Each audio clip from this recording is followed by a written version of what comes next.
Leitura de Ouvido, o podcast que transforma linhas em ondas sonoras. Eu sou o Lucas. Eu sou a Dayana. E o episódio de hoje é O Agente do Correio, de Alexander Pushkin. O pai da literatura russa e o bisneto do primeiro intelectual negro da Europa. Com vida curiosa, com duelos mortais. Paixões. Muitas coisas pra gente discutir sobre esse autor logo após o conto. Boa leitura! O Agente do Correio, de Alexander Pushkin. Tradução: Alex Zuki. Quem nunca amaldiçoou os agentes do correio? Quem nunca discutiu com eles?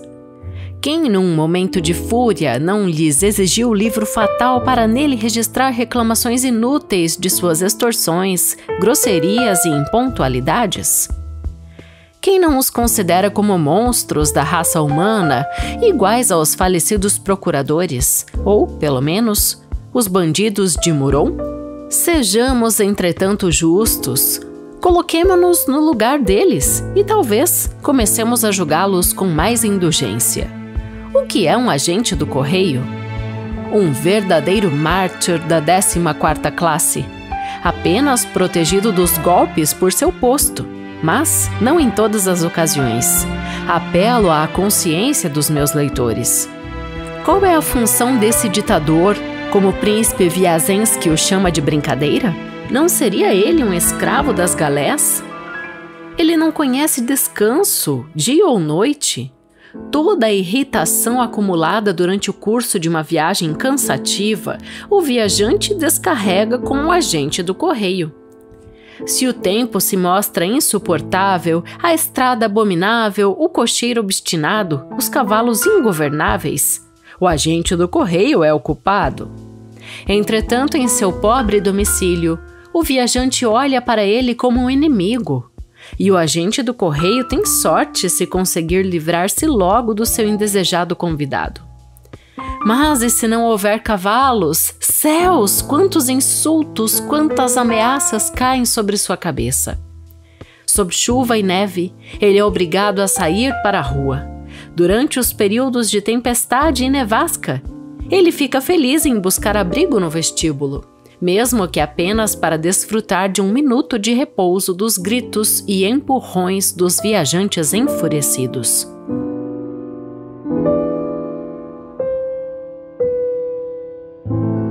Um general chega. O trêmulo agente do correio entrega-lhe as 2 últimas troicas, uma delas destinada ao mensageiro. O general vai embora sem dizer uma palavra de agradecimento. 5 minutos depois, o sino! E um mensageiro joga sobre a mesa diante dele o seu pedido por cavalos descansados. Tenhamos tudo isso bem em mente e, em vez de raiva, nossos corações estarão repletos de sincera compaixão. Mais algumas palavras. Durante um período de 20 anos, viajei pela Rússia em todas as direções. Conheço quase todas as estradas de correio e usei os serviços de várias gerações de cocheiros. Existem muito poucos agentes do correio que não conheço pessoalmente e poucos com quem não mantive relações comerciais. Espero publicar em um futuro próximo algumas observações curiosas que reuni durante as minhas viagens. Por enquanto, direi apenas que o grupo dos agentes do correio é apresentado ao público sob uma luz muito falsa. Esses funcionários tão caluniados são geralmente pessoas muito pacíficas, prestativas por natureza, dispostas a serem sociáveis, modestas em suas pretensões e não muito viciadas no amor ao dinheiro. De suas conversas, que os cavalheiros viajantes desprezam de forma irracional, muitas coisas interessantes e instrutivas podem ser aprendidas. De minha parte, confesso que prefiro suas conversas à de algum funcionário da 6ª classe que viaja para tratar de negócios do governo. Pode-se facilmente supor que tenho amigos entre o honorável grupo de agentes do correio. Na verdade, tenho uma estima particular pela memória de um deles. No passado, as circunstâncias nos aproximaram e é dele que pretendo agora falar aos meus amigáveis leitores. No mês de maio do ano de 1816, eu estava viajando por uma estrada, agora inexistente, na província de N. Eu, naquela época, ocupava uma posição inferior e viajava por postos de correio pagando a taxa por 2 cavalos. Como consequência, os agentes do correio me tratavam com muito pouco respeito e muitas vezes tive que tomar à força o que, na minha opinião, me pertencia por direito. Por mais jovem e exaltado que fosse, indignava-me como a baixeza e covardia do agente do correio quando este atrelava ao carro de algum nobre oficial os cavalos que já tinham preparado para mim. Também demorou muito para que eu pudesse me acostumar a ser servido fora da minha vez por um servo exigente no jantar do governador. Hoje, um e outro me parecem estar de acordo com a ordem natural das coisas. De fato, o que seria de nós se, em vez da regra geralmente observada, deixe a classificação de hierarquia ordenar, outra fosse colocada em uso, como, por exemplo, deixe a classificação do talento ordenar? Que disputas surgiriam? E os servos a quem serviriam primeiro? Mas vamos voltar para minha história. Era um dia quente. A cerca de 3 verstas de A começou a cair uma garoa e poucos minutos depois começou a cair uma chuva torrencial que me encharcou até os ossos. Ao chegar à estação, meu primeiro cuidado foi trocar de roupa o mais rápido possível. O segundo foi pedir um chá. "Ei, Dônia!" gritou o agente do correio. "Prepare o samovar e vá buscar um pouco de creme." Com essas palavras, uma jovem de cerca de 14 anos apareceu por trás da divisória e correu para o vestíbulo. Sua beleza me impressionou. "Essa é a sua filha?" eu perguntei ao agente do correio. "Essa é a minha filha", respondeu ele com um olhar orgulhoso. "E ela é tão perspicaz e sensata, assim como sua falecida mãe." Então ele começou a registrar meu documento de viagem e me ocupei examinando as pinturas que adornavam sua humilde morada. Elas ilustravam a história do filho pródigo. Na primeira, um velho respeitável de touca de dormir e roupão dispensa um jovem inquieto, ansioso para receber sua bênção e uma bolsa de dinheiro. Na próxima pintura, a vida agitada do jovem é retratada em cores vivas. Ele é representado sentado diante de uma mesa na companhia de falsos amigos e mulheres despudoradas. Mais adiante, o jovem arruinado, coberto de trapos e um chapéu de 3 pontas, está cuidando de porcos e compartilhando com eles sua comida. Em seu rosto está expresso profundo pesar e arrependimento. A última pintura representava o retorno à casa do pai. O bom velho, vestindo a mesma touca de dormir e roupão, corre ao seu encontro. O filho pródigo cai de joelhos. Ao fundo, o cozinheiro mata um bezerro gordo e o irmão mais velho pergunta aos servos a causa de toda a alegria.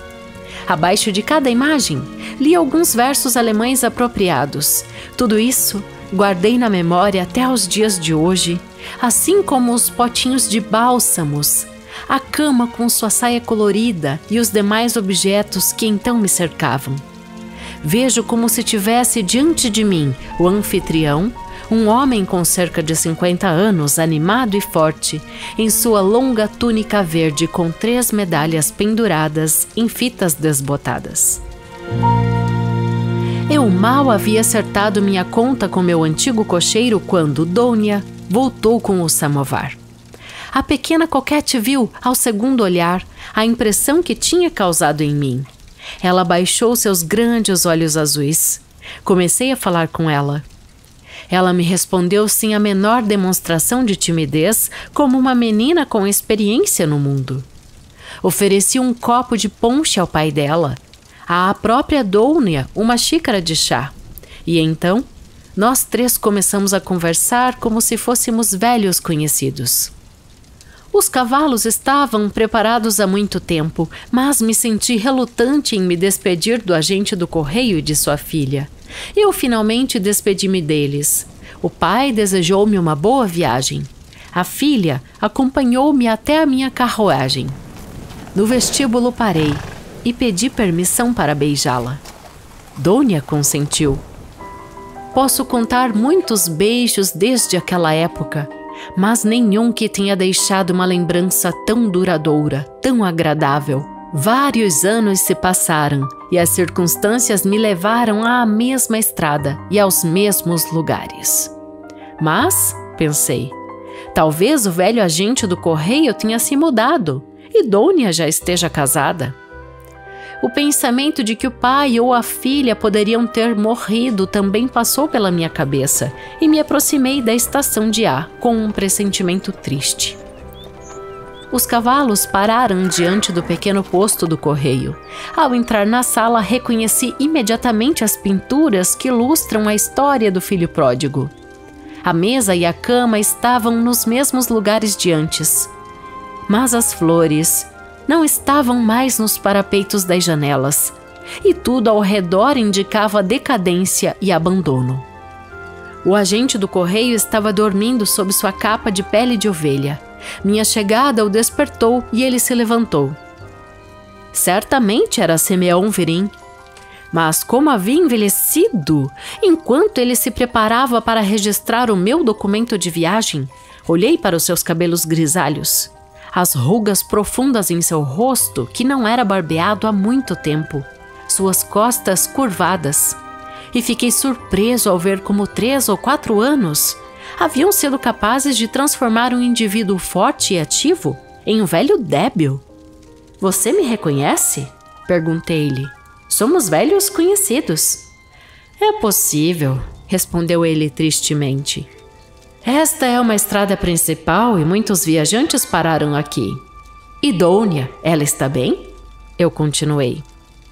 O velho franziu a testa. Deus sabe, respondeu ele. Provavelmente ela está casada, não é? Disse eu. O velho fingiu não ter ouvido a minha pergunta e continuou lendo meu documento em voz baixa. Parei de questioná-lo e pedi um pouco de chá. A curiosidade começou a me atormentar e eu esperava que a bebida afrouxasse a língua do meu antigo conhecido. Eu não estava enganado. O velho não recusou o copo que lhe ofereci. Observei que o rum dissipou sua tristeza. No segundo copo começou a falar. Ele se lembrava de mim, ou agia como se lembrasse de mim, e eu ouvi dele uma história que na época me interessou profundamente e me afetou. Então você conhece minha Dona? Ele começou. Mas quem não a conheceu? Ah, Dona, que menina ela era! Todos que passavam por aqui a elogiavam.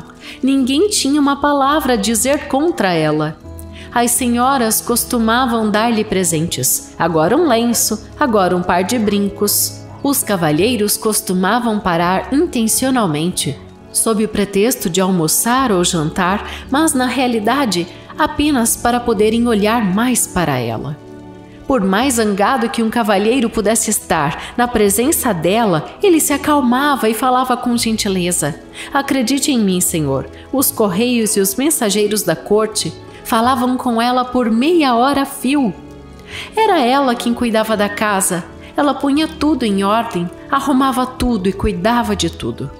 E eu, como um velho tolo, não conseguia olhar para ela o bastante, não conseguia idolatrá-la o bastante. Eu não amei a minha Dona? Eu não dei o melhor para minha filha? Sua vida não era feliz? Mas não há como escapar do infortúnio, não há como fugir do que foi decretado. E então ele começou a me contar detalhadamente a sua tristeza. 3 anos atrás, em uma noite de inverno, quando o agente do correio estava escrevendo em um novo livro de registros e sua filha estava costurando um vestido na sala ao lado, uma carruagem chegou. E um viajante com um chapéu circassiano, capa militar e um lenço no pescoço entrou na sala e solicitou cavalos. Não havia nenhum. Eles estavam todos sendo usados em outras viagens. Ao ouvir isso, o viajante ergueu a voz e o chicote. Mas Dounia, acostumada a tais cenas, surgiu apressadamente da outra sala e gentilmente perguntou ao viajante se ele não gostaria de comer e beber alguma coisa. O aparecimento de Dounia produziu um efeito usual. A raiva do viajante se dissipou. Ele concordou em esperar pelos cavalos e pediu que o jantar fosse servido. Depois de tirar o chapéu molhado e peludo, o lenço e a capa, pai e filha puderam ver que ele era um jovem e alto hussardo, de bigode preto. Ele se acomodou nas instalações do agente do correio e começou a conversar de maneira agradável com ele e sua filha. O jantar foi servido. Enquanto isso, os cavalos regressaram e o agente do correio ordenou que, sem serem alimentados, fossem atrelados imediatamente à carruagem do viajante. Mas ao retornar à sala, ele encontrou o jovem deitado, quase inconsciente no banco. A cabeça doía. Era impossível continuar sua jornada. O que podia ser feito? O agente do correio cedeu sua própria cama para ele, e foi decidido que, se o homem doente não melhorasse, eles mandariam alguém no dia seguinte para C, em busca de um médico. No dia seguinte, o hussardo havia piorado. Seu servo cavalgou até a cidade em busca do médico. Dounia amarrou em volta da cabeça dele um lenço embebido em vinagre e sentou-se com o bordado ao lado da cama. Na presença do agente do correio, o doente suspirou e quase não pronunciou uma palavra. Mas bebeu 2 xícaras de café e, com um suspiro, pediu o almoço. Dounia não se afastou dele. Ele constantemente pedia algo para beber e Dounia lhe deu um copo de limonada preparada por ela mesma.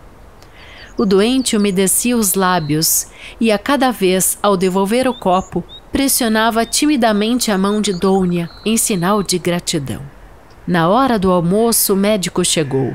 Tomou o pulso do doente, falou com ele em alemão e declarou em russo que o homem só precisava descansar e que em cerca de 2 dias estaria em condições de retomar a sua viagem.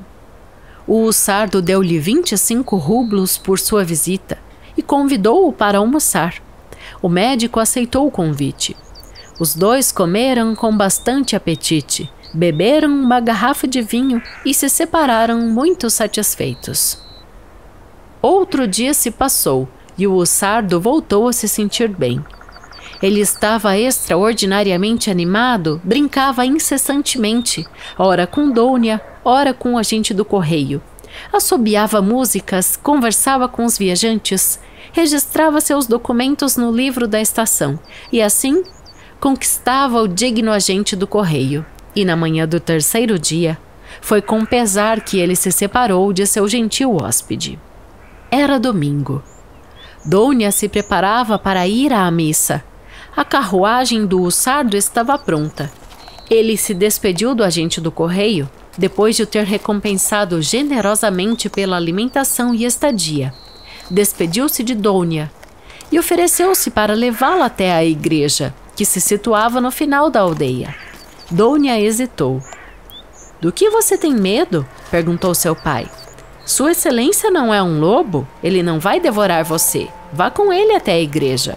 Dounia sentou-se na carruagem ao lado do hussardo. O criado subiu para a caixa. O cocheiro assobiou e os cavalos partiram a galope. O pobre agente do correio não conseguia entender como ele havia permitido que sua Dounia partisse com o hussardo.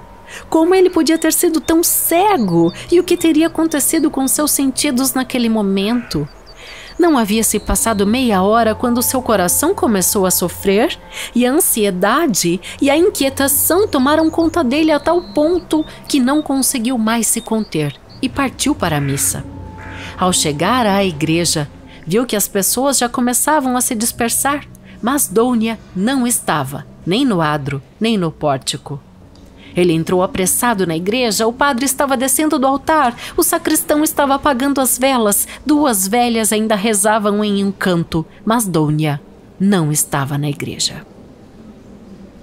O infeliz pai mal teve coragem para perguntar ao sacristão se ela tinha ido à missa. O funcionário respondeu que não. O agente do correio voltou para casa mais morto do que vivo. Restava-lhe uma única esperança. Dounia, com o descuido típico da juventude, poderia ter pensado em ir até a próxima estação onde morava sua madrinha. Com dolorosa inquietação, ele aguardou o retorno da carruagem a qual ele deixara sua filha partir. O cocheiro não voltou. Por fim, ao anoitecer, ele chegou sozinho e embriagado, com a terrível notícia de que Dounia havia partido com o hussardo para outra estação. O velho não suportou o seu infortúnio. Ele desabou imediatamente na mesma cama onde, na noite anterior, o jovem trapaceiro havia se deitado. Examinando todas as circunstâncias do evento, o agente do correio chegou à conclusão de que a doença tinha sido um mero fingimento. Uma forte febre apoderou-se do pobre homem. Ele foi transferido para C, e seu lugar foi tomado temporariamente por outra pessoa. O mesmo médico que havia atendido o hussardo também o atendeu. Ele garantiu ao agente do correio que o jovem estava perfeitamente bem e que no momento de sua visita ele havia suspeitado que havia alguma má intenção, mas tinha se calado por medo de seu chicote. Quer o alemão falasse a verdade ou apenas desejasse se gabar por sua perspicácia, sua comunicação não trouxe nenhum consolo ao pobre homem doente. Assim que se recuperou de sua doença, ele pediu ao agente do correio de C uma licença de 2 meses e, sem dizer a ninguém suas intenções, partiu a pé em busca de sua filha. Pelo registro de viagem, ele descobriu que o capitão da cavalaria de Minsk estava viajando de Smolensk para São Petersburgo. O cocheiro que o levou disse que Dounia chorou durante todo o caminho, embora ela parecesse ir por sua própria vontade. Talvez, pensou o agente do correio, eu possa ir para casa com minha ovelha errante. Incentivado por esse pensamento, ele chegou a São Petersburgo, final do quartel do regimento Ismailovsky, nos aposentos de um suboficial aposentado, um velho camarada seu, e então começou sua busca. Ele logo descobriu que o capitão Minsk estava em São Petersburgo e morava no Demotuf Hotel. O agente do correio decidiu visitá-lo. Cedo pela manhã chegou à antessala de Minsk e pediu que Sua Excelência fosse informada que um velho soldado desejava vê-lo. O atendente, que estava limpando algumas botas de montaria, informou-o de que seu patrão ainda dormia e que nunca recebia ninguém antes das 11 horas. O agente do correio saiu e voltou na hora marcada.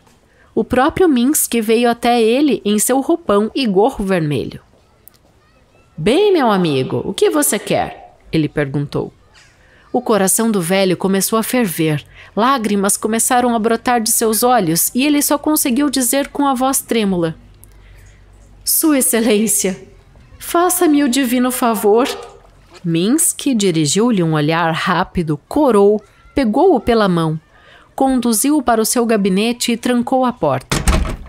"Sua Excelência", continuou o velho, "o que é passado. Devolva-me pelo menos a minha pobre Dounia. Você fez dela seu brinquedo, não a destrua inteiramente." "O que foi feito não pode ser desfeito", disse o jovem na maior confusão.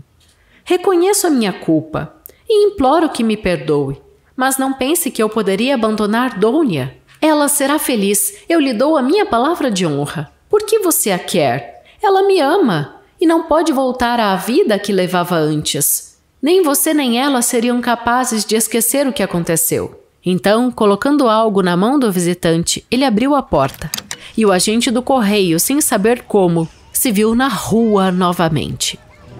Por muito tempo ele permaneceu imóvel, até que finalmente abriu a mão e viu nela alguns papéis. Ele então desenrolou várias notas de 50 rublos. Lágrimas encheram seus olhos de novo, lágrimas de indignação. Ele fez uma bola com as notas, jogou-as no chão, pisou nelas com o salto da bota e depois começou a andar. Depois de dar alguns passos, ele parou, refletiu e voltou. Mas as notas não estavam mais lá. Um jovem bem vestido, observando-o, correu em direção a uma carruagem, saltou apressado e gritou para o cocheiro: "Vá!" O agente do correio não o perseguiu. Ele resolveu voltar para casa, para sua estação. Mas antes de fazê-lo, desejou ver sua pobre Dounia pelo menos mais uma vez. Com este objetivo, ele voltou ao hotel de Minsk alguns dias depois. Mas o atendente lhe disse rudemente que seu senhor não receberia ninguém. Empurrou-o para fora da antessala e bateu a porta em sua cara.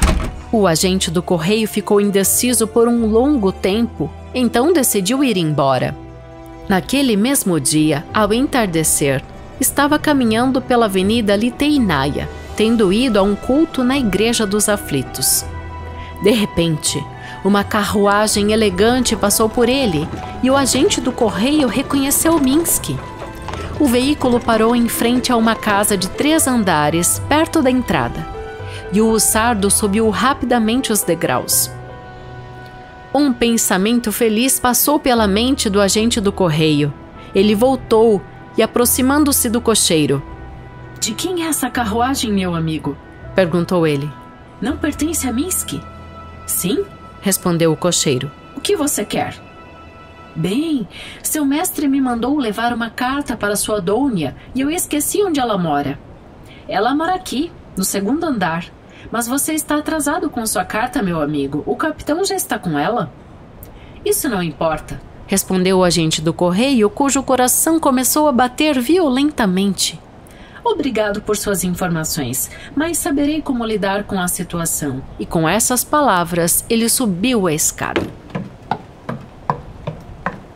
A porta estava trancada. O agente tocou o sino. Ele esperou angustiado por diversos segundos.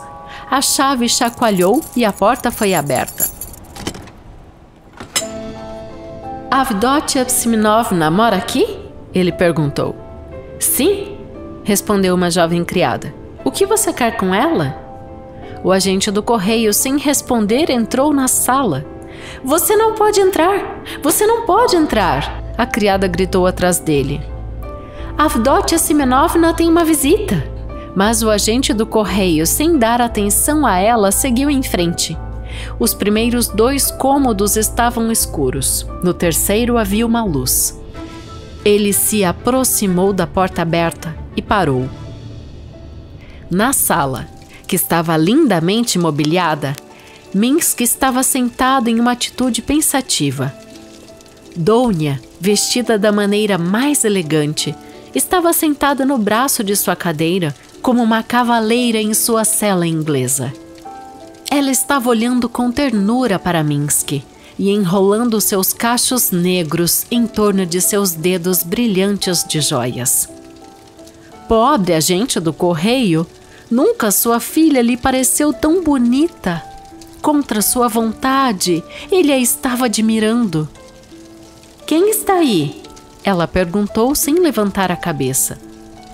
Ele permaneceu em silêncio, não recebendo resposta. Dounia ergueu os olhos e, com um grito, ela desabou sobre o tapete. O alarmado Minsk apressou-se em pegá-la, mas, vendo pela porta o velho agente do correio, deixou Dounia e se aproximou dele, tremendo de raiva. "O que você quer?" disse ele, cerrando os dentes. "Por que você me segue em todos os lugares como um ladrão? Ou você quer me matar? Vá embora!" E com uma mão poderosa agarrou o velho pelo colarinho e empurrou escada abaixo.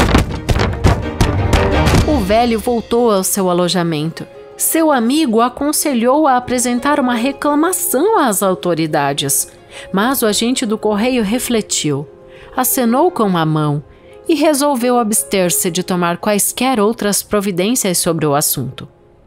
2 dias depois, ele deixou São Petersburgo e voltou ao seu posto para retomar as suas atividades. Já faz 3 anos, concluiu ele, que tenho vivido sem Dounia e sem saber nada sobre ela. Se ela está viva ou não, só Deus sabe. Tudo pode acontecer. Ela não é a primeira nem será a última a deixar-se seduzir por um canalha que passa, que hoje a faz sua amante e amanhã abandona. Há muitas dessas jovens tolas em São Petersburgo. Hoje vestem cetim e veludo e amanhã andam pelas ruas com os miseráveis vagabundos das tabernas. Às vezes, quando penso que Dounia também pode sofrer o mesmo destino, então, a despeito de mim, eu peco e desejo vê-la morta. Essa foi a história do meu amigo, o velho agente do correio. Uma história mais de uma vez interrompida por lágrimas que ele pitorescamente enxugou com a saia do casaco, como fizera o zeloso Terente na soberba balada de Jim Trish. Essas lágrimas foram em parte induzidas pelo ponche, o qual ele bebera 5 taças no decorrer de sua narrativa. Mas, mesmo assim, produziram uma profunda impressão em meu coração. Depois de me despedir dele, demorei muito para conseguir esquecer o velho agente do correio e, por muito tempo, pensei na pobre Dounia. Pouco tempo atrás, ao passar pela pequena cidade, lembrei-me do meu amigo. Ouvi dizer que a estação a qual ele atendia havia sido fechada. Para minha pergunta, o antigo agente do correio ainda está vivo? Ninguém sabia me dar uma resposta satisfatória. Resolvi fazer uma visita ao local bem conhecido e, depois de alugar cavalos, parti para a aldeia de N. Isso aconteceu no outono. Nuvens cinzentas cobriram o céu. Um vento frio soprou pelos campos colhidos, levando consigo as folhas vermelhas e amarelas das árvores que encontrou. Cheguei à aldeia ao pôr-do-sol e parei na pequena casa de correio. No vestíbulo, onde Dounia uma vez me beijou, uma mulher robusta veio ao meu encontro e, em resposta às minhas perguntas, respondeu que o velho agente do correio havia morrido há cerca de 1 ano, que sua casa era ocupada por um cervejeiro e que ela era a esposa do cervejeiro. Comecei a me arrepender da minha viagem inútil e dos 7 rublos que havia gasto em vão. De que ele morreu? Perguntei à esposa do cervejeiro. De tanto beber, respondeu ela. E onde ele está enterrado? Nos arredores da aldeia, ao lado do túmulo de sua esposa. Alguém poderia me acompanhar até o seu túmulo? Com certeza. Ei, Vanka, você já brincou com esse gato tempo suficiente. Leve esse cavalheiro ao cemitério. Mostre a ele o túmulo do agente do correio. Diante dessas palavras, um rapaz maltrapilho de cabelos ruivos e um olho só correu até mim e imediatamente começou a liderar o caminho em direção ao cemitério. Você conhecia o falecido? Eu perguntei a ele na estrada. Claro que eu conhecia. Ele me ensinou a fazer zarabatanas. Quando ele saía da taberna, que Deus o tenha, corríamos atrás dele e gritávamos: Avô, avô, dá-nos algumas nozes. E ele costumava nos dar nozes. Ele sempre costumava jogar conosco. E os viajantes se lembram dele? Há muito poucos viajantes agora. O assistente do juiz passa por aqui às vezes, mas ele não se preocupa com pessoas mortas. No verão passado, uma senhora passou por aqui e perguntou pelo velho agente do correio e foi para o seu túmulo. Que tipo de senhora? Eu perguntei, aguçado pela curiosidade. Uma senhora muito bonita, respondeu o garoto. Ela estava numa carruagem com 6 cavalos, junto com seus 3 filhos pequenos, uma ama e um cachorrinho preto. E quando lhe disseram que o velho agente do correio estava morto, ela começou a chorar e disse às crianças: Fiquem aqui, eu irei ao cemitério. Ofereci-me para lhe mostrar o caminho, mas a senhora disse: Eu sei o caminho. E ela me deu uma moeda de 5 copeques, uma senhora tão gentil. Chegamos ao cemitério, um lugar sombrio, sem muros, salpicado de cruzes de madeira, mas não havia uma única árvore para lançar uma sombra sobre ele. Nunca na minha vida eu havia visto um cemitério tão triste. Este é o túmulo do velho agente do correio, disse-me o rapaz, saltando sobre um monte de terra no qual estava cravada uma cruz negra com um Cristo de cobre. E a senhora veio aqui? Perguntei. Sim, respondeu Vanka. Eu observei de longe. Ela se deitou no chão e ficou muito tempo deitada. Depois voltou para a aldeia, mandou chamar o padre, deu-lhe algum dinheiro e foi embora. Depois de me dar os 5 copeques, uma senhora excelente. E eu também dei ao rapaz uma moeda de 5 copeques.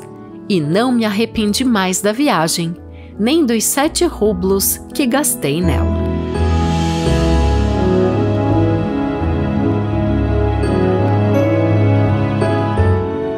E esse foi o Agente do Correio, de Alexander Pushkin. Pushkin. Fale do meio, então. Sergei Zhigaievich. Alexander. Nem o nome verdadeiro da Dônia. É, né? Ah, sim, bem lembrado. Avdotia Simnovna. Avdotia Simnovna. Ai, quando chegou essa parte no texto. Mesmo. Sim, né? Chegou essa parte no texto, meu Deus do céu. Vai tentar. Se dá tempo na edição, eu coloco tua primeira tentativa. Seria sensacional. Vamos ver se eu consigo editar. Se ele conseguiu, é nesse momento. E a risada. Não consegui, não deu tempo de editar essa parte. Muito bom. Inclusive, as notas do tradutor, logo que aparece o nome dela a primeira vez, vem, né, que Dônia é a abreviação para Avdotia Semnovna.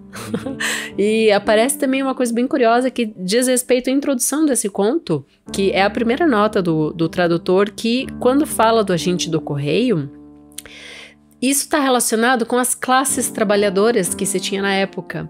Então, se tinha ao todo 14 classes. E sabe qual era a classe do agente do correio?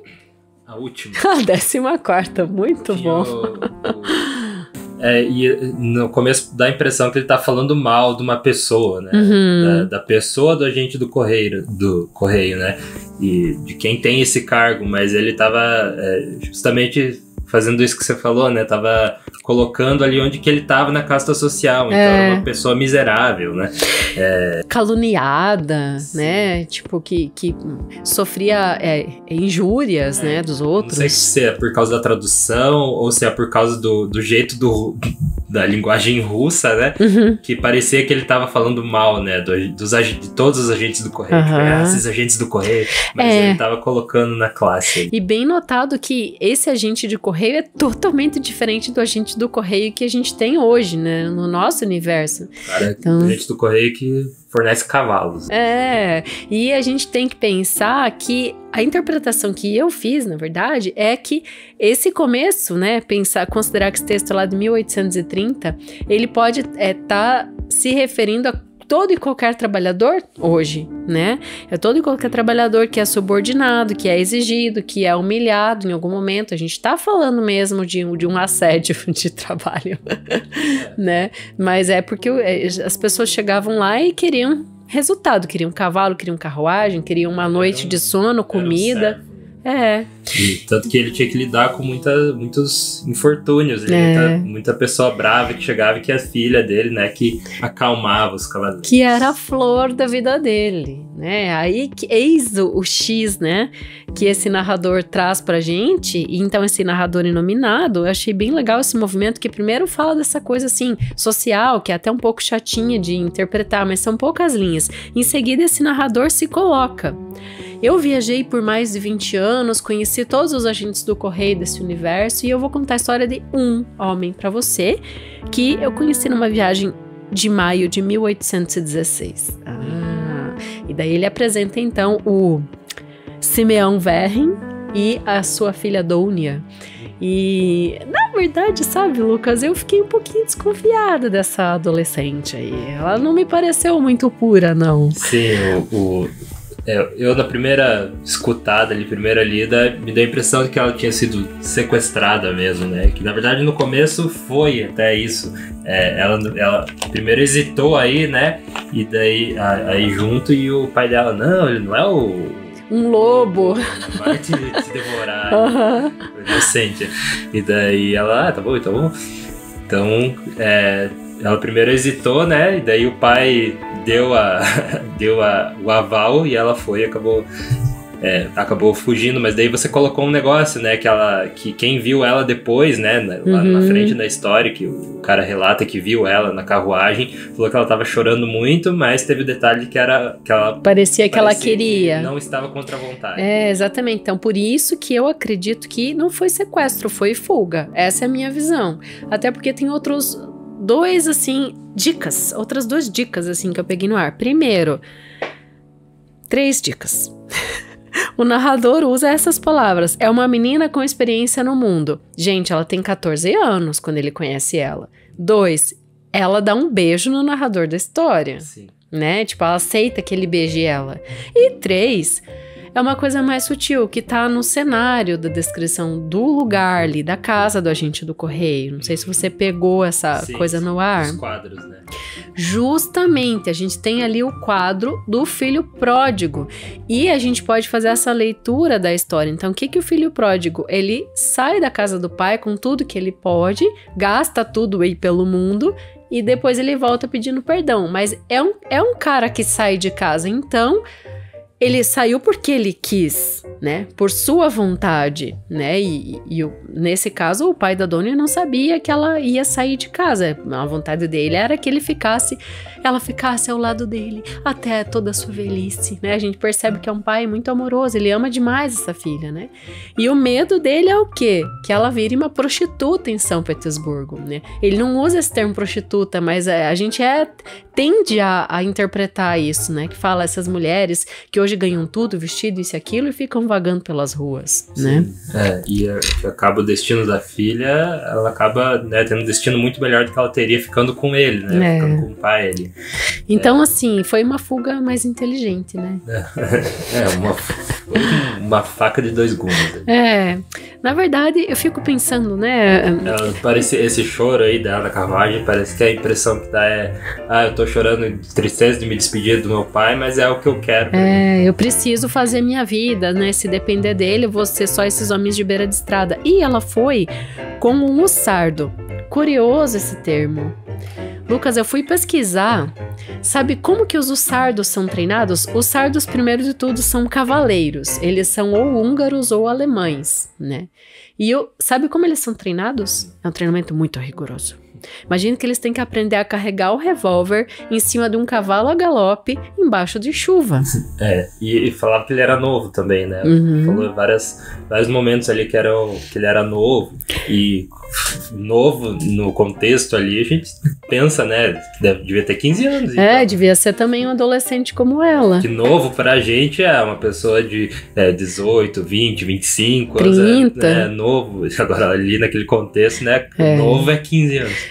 Até porque é um momento em que a infância não tá inventada, né? É sempre bom a gente situar isso. Então é normal criança de 5, 6 anos trabalhar. Uma adolescente de 14, então, meu Deus, né? Era uma mulher ali naquele cenário, naquela agência de correio. E ele, então, é o capitão da cavalaria. Se chamava Minsky. E leva a Dônia e cobre de joias e vestidos. Ela leva uma vidona, né? E o pai vai atrás dela. Mas enfim, você acabou de escutar o conto, não vão ficar falando narrando o que já foi narrado, né? Sabe o que eu achei bonitinho? Essa parte do menininho no final, que quando o narrador volta e gasta os copecs e os rublos, né, pra voltar e tentar saber que fim teve, né, essa família, essa mulher casou ou não e tal. Eu achei bonitinho que o menininho, né, o ranhentinho que leva ele até o cemitério lá, ele chamava ele de avô. Nossa. Então, tipo, era um homem querido. Teve essa recompensa na vida, né? E ele foi avô de fato, porque quando a Dônia vai ali, né, que a gente tudo leva a crer, né, que foi ela que foi lá com os 3 filhos e o cachorro. Eu achei isso tão fofo também. Né, e tem muito a ver, porque qualquer obra de arte que a gente vê dessa época, né, século XVIII, XIX, normalmente a família retratada tem um animal de estimação junto. Tem, verdade. Não tinha nos quadros lá também Do filho pródigo? Agência. Eu acho até que tinha. Eu não lembro se tinha cachorro junto, mas acho que não. Mas enfim. O cachorro ele era usado como símbolo podia simbolizar várias coisas, né? Desde riqueza, tipo, se era um cachorrinho pequenininho, era símbolo de riqueza, né? Porque cachorro de colo eram as madames que tinham, né? Se era um cachorro, o William Hogarth, o que você quer? Ela virou madame. Sim, legal você falar isso. Uma madame. E os quadros ali do William Hogarth, que é lá do século XVII e tal, ele tinha o cachorro, assim, em várias situações. Tinha o quadro das famílias, assim, e o cachorro sempre estava fazendo alguma coisa que simbolizava. Então ele estava subindo nas mesas e comendo os restos de comida, que daí e o casal retratado era um casal que estava passando por divórcio, ou o cachorro estava descansando no pé, então tudo tinha esse simbolismo aí. Inclusive o autorretrato que ele fez, esse pintor, né, fez dele mesmo, era ele e um cachorrinho, assim. O autorretrato dele, se procurar William Hogarth, vai aparecer ele e o cachorrinho. Nossa, que legal, faz um corte dessa parte, eu acho que vai ser bem bacana.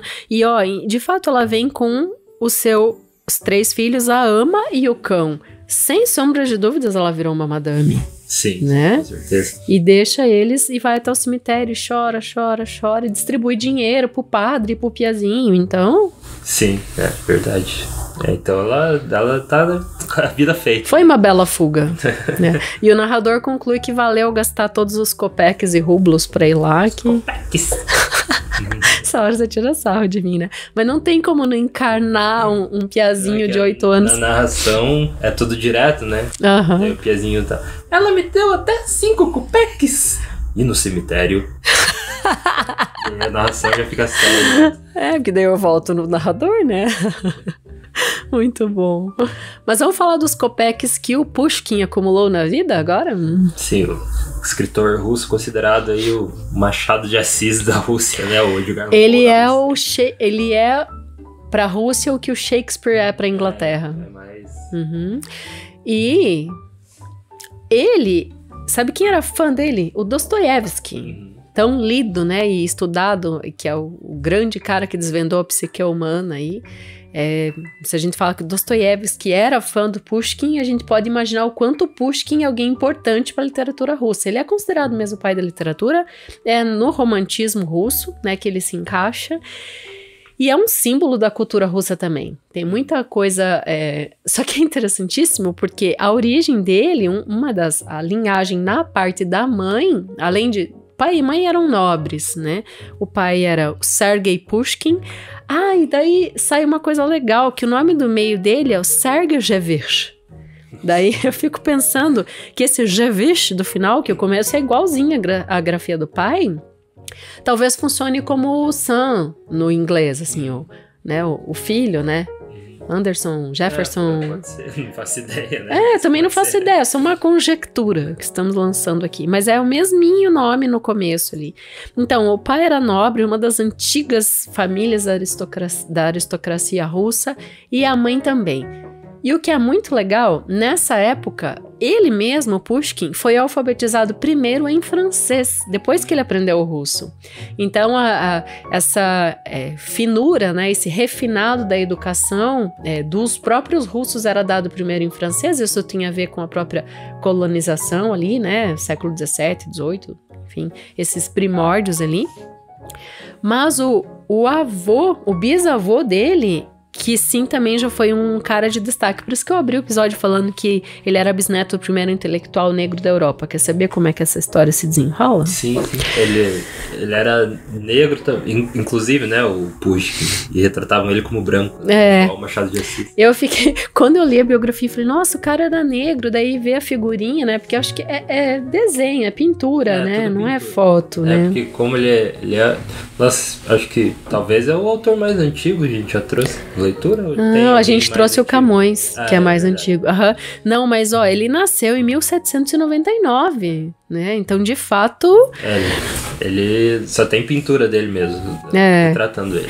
E daí as pinturas ele tem pele clara, mas, gente, ele era afrodescendente. Por quê? Porque o pai dele nasceu onde hoje é na chamada Eritreia, que é tipo uma parte norte da África, né? Hoje, né? Digamos assim, para localizar. Então, esse bisavô dele se chamava Abraham Petrovich Ganibal. Ele nasceu em 1696. Esse bisavô foi em 1703, quando era bem jovem ali, bebê, né? Foi capturado e vendido para o sultão de Constantinopla. O sultão de Constantinopla pegou esse bebê e deu de presente para Pedro o Grande. Pedro o Grande, que era o czar da Rússia na época, né? É interessante que o czar ou czar, né? A gente tem essas duas grafias para aqui na língua portuguesa a gente usa com C, né? C-Z-A-R, czar. O czar da Rússia ficou encantado por aquele bebezinho, adotou ele na corte e deu educação. Então, quando ele era jovem, tinha uns 20 anos, foi para Paris estudar, fez um movimento também de estudar na França. E ele voltou de lá engenheiro militar. Vamos citar algumas coisas que, nossa, é muita coisa a ver com a própria história. Estamos ainda falando do bisavô do Pushkin, né? Ele volta engenheiro militar e ajuda a construir vários fortes, né, assim, e o Pedro o Grande foi quem fundou São Petersburgo, que é citado no texto o tempo todo, é para onde a Dônia vai. Essa cidade que também, para os íntimos, é chamada de Peter, né, Pedro, né, é São Petersburgo, até tem uma grafia diferente no conto, né? São Petersburgo. Eu não sei porque eu ouvi você que viu a grafia lendo, né? Mas eu não falo São Petersburgo no conto. Eu acho que é assim. Tá escrito... Bom, enfim. Eu acho que se não me engano, tá em estrangeiro ali. Mas enfim. Então, ele fundou São Petersburgo, Pedro o Grande. E o bisavô dele provavelmente ajudou, porque ele era engenheiro militar e ajudava a fazer esses fortes. E um grande forte que foi tipo o marco inicial de São Petersburgo é o Forte de São Pedro e São Paulo, que a gente encontra foto no Google. Ele é majestoso, assim, muito grande. Então, veja que na história do Pushkin, de vida dele, né, dos antepassados, está relacionado com a própria instituição de alguns espaços russos, né? E nessa época São Petersburgo era ainda capital, Moscou se tornou capital mais recentemente, né? E tem, num determinado momento ali no fim da vida do Dostoiévski, ele foi convidado a inaugurar uma estátua do Pushkin. Então, ele estava presente nessa inauguração, nessa honraria, né, ao Pushkin. As estátuas dele estão espalhadas, né, pela Rússia, do Pushkin, e desde crianças, eu até ouvi dizer que as crianças são meio que alfabetizadas no Pushkin, assim. Como assim? São histórias que eles contam para as crianças, são poemas, histórias do Pushkin. Então não sei se isso é comum hoje, mas eu vi que muito da história e da infância, assim, é construída com base nas histórias dele, tipo, igual a gente tem Branca de Neve, né? E, enfim, lá eles têm o Pushkin. Nossa, muito bom. E tem algo, assim, extraordinário na história de vida desse cara. Você falou de duelo ali na abertura do episódio, que ele escreveu um romance em versos, olha a dificuldade. Romance em versos, imagina isso, né? A gente tem aí vários... poemas épicos, né? Esses poemas narrativos que a gente já trouxe aqui, mas imagine um romance inteiro em versos que foi saindo assim de 1825 a 1832. Ele cobrava muito para publicar cada capítulo. O nome desse romance era Eugênio Onegin. Enfim, mas é o personagem Eugênio. É um jovem que é amigo de um outro carinha que convida ele para uma festa. E nessa festa ele conhece uma moça chamada Tatiana. A Tatiana se apaixona pelo Eugênio, mas o Eugênio se apaixona pela irmã da Tatiana. E daí dá uma confusão entre os amigos e esses dois amigos vão duelar. Então o Eugênio e o amigo que convidou ele para essa festa. No romance. E daí o que acontece na vida do Pushkin, Lucas? Ele morre em um duelo. Justamente. Spoiler aí da morte dele, mas o que acontece ali na vida dele é que você trouxe, né, a informação de que a mulher com que ele casou era meio que uma dona, né? Boa! Dizem que ela era fogosa. Então, ele entrou em várias confusões. Ali mas isso é as más línguas que falam, né? Não é a gente. Enfim, daí ele acabou escrevendo, tendo um conflito ali com um militar, né? Era alguém de caça militar. E daí esse conflito foi resolvido, mas daí o Pushkin foi lá e escreveu uma carta difamando, assim, agressiva pro cara. E o cara ficou usou do poder das palavras. De novo, e enfim, eles, então vamos duelar pra resolver isso, né? E marcaram o duelo lá. Maior mancada, né? 2 de fevereiro. 2 de fevereiro? Dia 2 de fevereiro, é isso? Acho que é isso. E aí foi... chegou lá, né, pra fazer... Eu acho isso sempre muito louco, né? Tipo, você tem as regras ali, um contra o outro, enfim. Qual é o código de honra dos duelos? Então aí, eu tenho a curiosidade É que depende do duelo, né? Acho que depende da parte que do mundo que era feita, né? Mas os russos... Essa aí do Pushkin, né? Aham. Chegou os dois lá, e daí cada um tem eles chamam de, não sei qual que é a tradução, mosquete? Mas não sei qual que é a tradução, mas eles têm uma pessoa que tem que ir junto, sabe? É tipo o técnico. Cada um, meio... O juiz, o conselheiro. É até uma pessoa que fica meio que neutra, assim, então cada um tem que levar uma pessoa assim, pra, tipo, mediar aquilo ali, né? Então eles... se separam numa distância combinada ali num campo aberto, né? Eles com suas armas já, né? E daí de costa um pro outro. E daí quando é dado sinal, eles têm que se virar e daí meter bala. Só que assim, se um deles atirar primeiro, ele não pode mais se mover. Ele tem que ficar parado no local. Isso explica aquela tensão deles ficarem frente a frente assim só. Você fica... Por que eles ficam... Não se atiram de uma vez, né? Porque tem todas as regras pra seguir. Então quem atira primeiro tem que ficar parado e o outro pode avançar na direção do oponente. Ou, tipo, se ninguém atirar, eles vão se avançando até chegar um muito perto do outro. Mas, né, isso nunca acontece, sempre tem alguém que atira primeiro. E quem atirou primeiro foi esse militar aí que... Deixa eu falar o nome dele. George Dantes. Isso, esse aí. Então ele ficou... atirou primeiro, teve que ficar parado, né? Mas o tiro dele já foi no estômago, né, do Pushkin. E o tiro do Pushkin pegou no braço, assim, fez um ferimento leve no oponente. E aí, 2 dias depois, né, o Pushkin morre de infecção generalizada ali no estômago, recorrente desse duelo. Mas eu acho muito louco isso que era feito, né, de tipo, vamos combinar esse horário pra gente fazer o duelo. Inclusive a gente já trouxe aqui no Leitura de Ouvido o conto de Johan, né? Que fala isso. De quem que é o Johan? Né? É do Aloysio Azevedo. Aloysio Azevedo. Então, é Aloysio Álvares. Gente, eu tenho problema. É o Azevedo. Agora é o Azevedo, agora também me fugiu. Mas isso no conto, né? Tinha o duelo. E aqui a gente teve na vida real, né? O Pushkin no duelo. E tava falando que eu acho, tipo, é a tua vida ali que tá em jogo, né? Então é muito louco você pensar que era respeitado a regra, né? Tipo, não é eu vou perder a minha honra, vou perder só a minha mulher aqui nesse duelo, eu vou perder a vida, né? Então, era resolvido na bala. Mas é muito louco pensar que eles respeitavam a regra. Tipo, não tinha esse medo, assim, de perder a vida, né? Tipo, vou fazer qualquer coisa pra me salvar aqui, foda-se as regras. Nossa, e tal. É verdade, total. Mas eles respeitavam e o duelo era feito. Então, essa tua explicação foi muito boa, porque me lembra...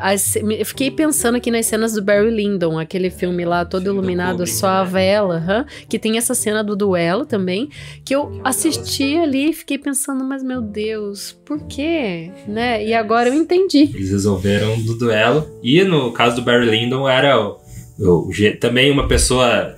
sem experiência nenhuma, né? Que era o Barry Lyndon, e contra um cara que militar também. Tinha experiência. Mas nesse caso, o Barry Lyndon, o artista ali sem experiência, conseguiu matar o militar, né?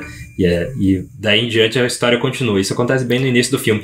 E aí, fazendo uma volta ainda pro começo do que a gente tinha falado, no Barry Lyndon várias cenas que o Kubrick pegou de inspiração os quadros do William Hogarth, que eu falei. Ah, fechou. Então, tem muita influência. Eu achei que você fosse falar do Pushkin, então eu falei, nossa, explodiu a cabeça. Vai saber se, de repente, mas eu vi que é o William Hogarth influenciou toda a fotografia do Barry Lyndon. Né? Vale. É um filme um pouco lento e um pouco longo, mas é muito cult. Se você ama literatura, você vai gostar desse filme. Eu acho ele muito. Eu não acho ele lento, eu acho ele longo. Eu achei um pouco lento. Mas é que ele tem várias cenas, tipo, que são bem sutis, assim. Você tem que pegar a sutileza do que o Kubrick tava fazendo ali, do roteiro e tudo mais. Porque tem sutileza em tudo que é lugar, igual aqui no conto, né? Essa sutileza do quadro lá, de falar sobre a Dônia, né? Tipo, das pequenas deixas que dão a entender que ela queria aquilo. E tem mais duas sutilezas. Uma, que a história só saiu da boca do velho, né? Quando o narrador volta, escuta toda a desgraceira que aconteceu com a minha filha. Porque ele tava tomando rum, que é uma bebida muito tradicional. Trazer o chá aqui, daí ele fala, mas chá, o que o chá vai fazer? Daí eu percebi que era o chá aditivado, né?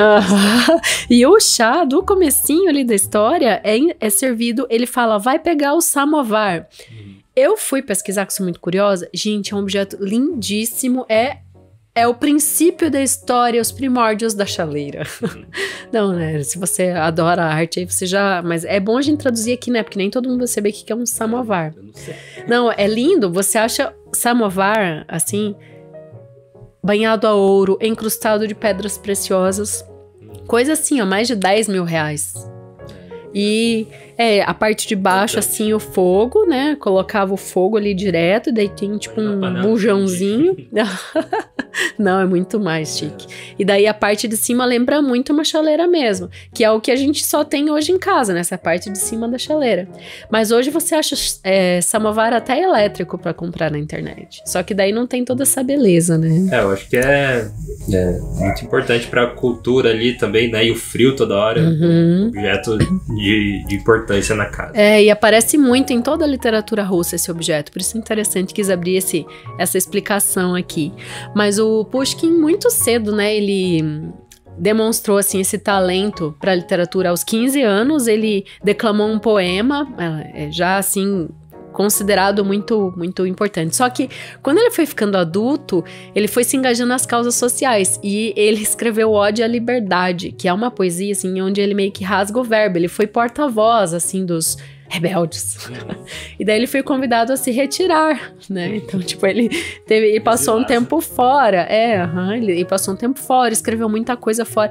Bom, quando eu li toda a bibliografia dele, eu fiquei impressionado, porque foi um cara que produziu muito a vida toda, assim. E a vida dele não foi comprida, né? Ele morreu com 37 anos.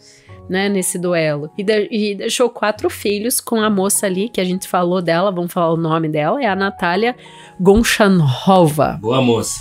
A gente fala mal dela, mas é gente boa. Não, e os filhos eram todos pequenos, porque ele casou com ela em 1830 e morreu em 37. Deixou 4 bebês.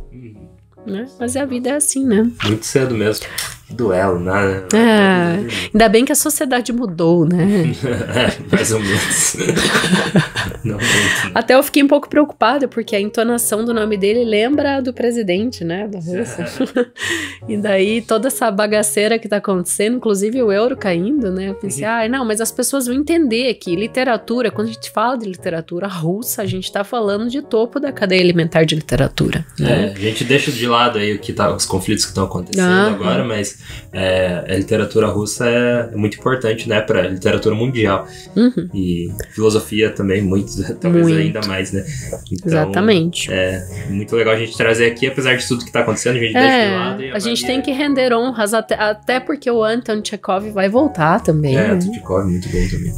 Sensacional. Vamos lá, então, para os nossos apoiadores do Leitura de Ouvido. Vamos lá. Se você quer ser um dos nossos apoiadores e apoiar nosso podcast e ajudar a gente a continuar de forma super, hiper, mega direta, você pode fazer entrando em apoia.se/leitura de ouvido. Nosso financiamento coletivo mensal.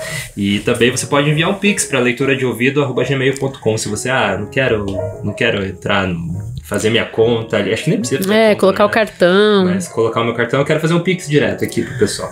Daí você também vai ter a oportunidade de entrar aqui nos nossos créditos finais do Leitura de Ouvido. E vai um abraço para Adalberto Machado Santos, Adriana Mairink, com a Editora Infinita Lisboa, Bruno Guedes com o Grupo Danco, Cristiane Bastos Cota, Cláudia Lubi, Daniela de Caroline de Camargo Veríssimo, Isabel Araújo Alves, Jaqueline Conte, Kênia Garcia Bento Torquato, Lilian Rinert, Marcos Vinícius, Maria Lúcia Rickbard, Marcelos Machado, Matheus Simão Brum, Nariel Arruda Borba, Raimundo Gabino dos Santos, Rosângela Marquese, Sérgio Ares Rico da Luz e Zenilda Ribeiro. Então aí, apoiadores do Leitura de Ouvido, juntem-se aos nossos apoiadores e façam um mundo com mais literatura. Com certeza. A gente precisa desta semente sendo disseminada. E fica a dica. Semana passada eu dei uma dica, vou dar de novo. Gente, R$10 por mês, 120 no ano, não é nada. Então, façam pix pro leituradeouvido@gmail.com. Cheguei a bater no microfone. E a gente Na próxima leitura. Direção e narração, Dayana Pasquim. Edição, artes de capa e trilha sonora de abertura, de Lucas Piaseschi. Produção, Roca Studios. Avalie no Spotify e na Apple Podcasts. Siga para não perder os próximos episódios. Inscreva-se em youtube.com/leitura de ouvido. Siga no Instagram Leitura de Ouvido. Fale com a gente no leituradeouvido@gmail.com. E a gente te vê na próxima leitura.